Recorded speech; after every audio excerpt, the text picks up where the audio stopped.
Hello welcome दोस्तों आज read EVS की क्लास नंबर 3 है। इससे मैंने पहले 2 अपलोड कर दिए, जिसने ना देखी हुआ है मेरे चैनल पे जाके देख सकते दोस्तों। आज का टॉपिक है सामाजिक बुराइयां जिसके अंदर आज मैं पढ़ाऊंगा बाल विवाह बाल विवाह से संबंधित जो भी इंपॉर्टेंट क्वेश्चन बनेंगे आपको इस क्लास में मिल जाएंगे दोस्तों।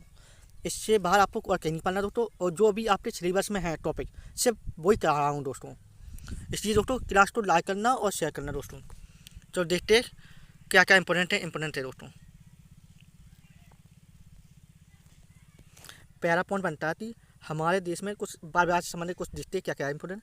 हमारे देश के कानून के अनुसार अगर लड़की की आयु 21 वर्ष और लड़की की आयु 18 वर्ष से कम है हो, या इन दोनों में किसी की भी कम हो, तो ऐसा विवाह बाल विवाह कहलाता है। याद रखना दोस्तों। हाँ, एक इम्पोर्टेंट पॉइंट ये है, ईश्वर चंद्र विद्यासागर और राजा राम मोहन राय ने इस कुप्रथा को रोकने के लिए महत्वपूर्ण कार्य किए। उनके प्रयासों को ही दोस्तों ये इम्पोर्टेंट है। 1829 में सती प्रथा का अंत हुआ था। पूछ सकता थी सती प्रथा का अंत कब हुआ था? 1829 में। किसके प्रयासों से हुआ था? ईश्वर चंद्र विद्यासागर और राजा राम मोहन राय के द्वारा। ये इम्पोर्टेंट दोस्तों।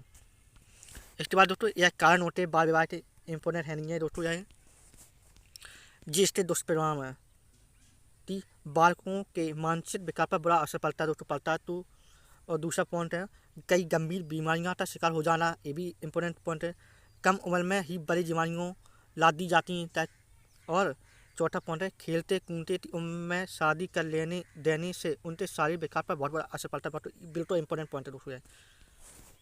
और दोस्तों शिक्षा बच्चे बीच में ही छोड़ देते ताकि अच्छी शिक्षा ग्रहण नहीं कर पाते, ये भी उसके दुष्परिणाम होते दोस्तों परिवार के। अब है इम्पोर्टेंट, इतना इम्पोर्टेंट है दोस्तों कि ये सीधा क्वेश्चन बनेगा कि बाल विवाह को रोकने के प्रयास। पहला इंपॉर्टेंट पॉइंट है कि साल्टा एक्ट कब आया था दोस्तों? वेरी इंपॉर्टेंट 1929 में आया था। इंपॉर्टेंट दोस्तों लगाना। हाँ, इसमें पॉइंट क्या है? पहला, इस कुप्रथा को रोकने के लिए वर्ष 1929 में राजस्थान के अजमेर जिले के कौन हरविलास साल्दान ने बाल विवाह निषेध अधिनियम प्रस्तावित किया था।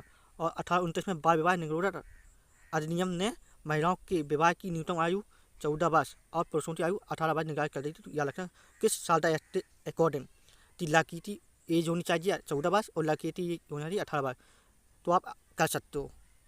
ये था साल्टा एक्ट के बारे में। अब देखो फिर क्या होगा इसमें कि 1978 में साल्टा अधिनियम में संशोधन होगा। क्या होगा इसमें? विवाह की न्यूनतम उम्र क्या कर दी गई थी? महिलाओं की 18 और पुरुषों की 21 कर दी थी 1978 के संशोधन में। याद रखना दोनों संशोधन मानी जब 1929 में आया तो उसमें साल क्या था कि लड़की की उम्र 14 और लड़की की उम्र 18 होनी चाहिए। फिर इसमें 1978 में महिलाओं की 18 और पुरुषों की 21 होनी, दोनों इंपॉर्टेंट है दोस्तों। और तीसरा पॉइंट बनाता इस कानून में 1992 में फिर संशोधन हुआ जो अधिनियम आया था।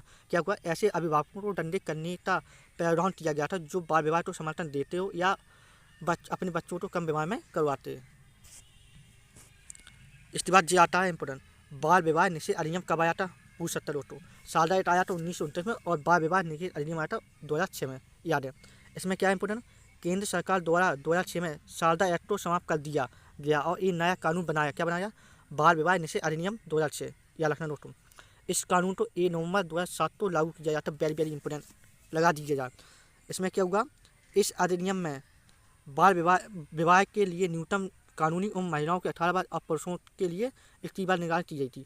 इसके अंतर्गत उन लोगों के खिलाफ कठोर उपाय किए जाएंगे जो बाल विवाह तो इजाज़त देते हैं और उसे बढ़ावा देते हैं दोस्तों। इतना था इसमें ही।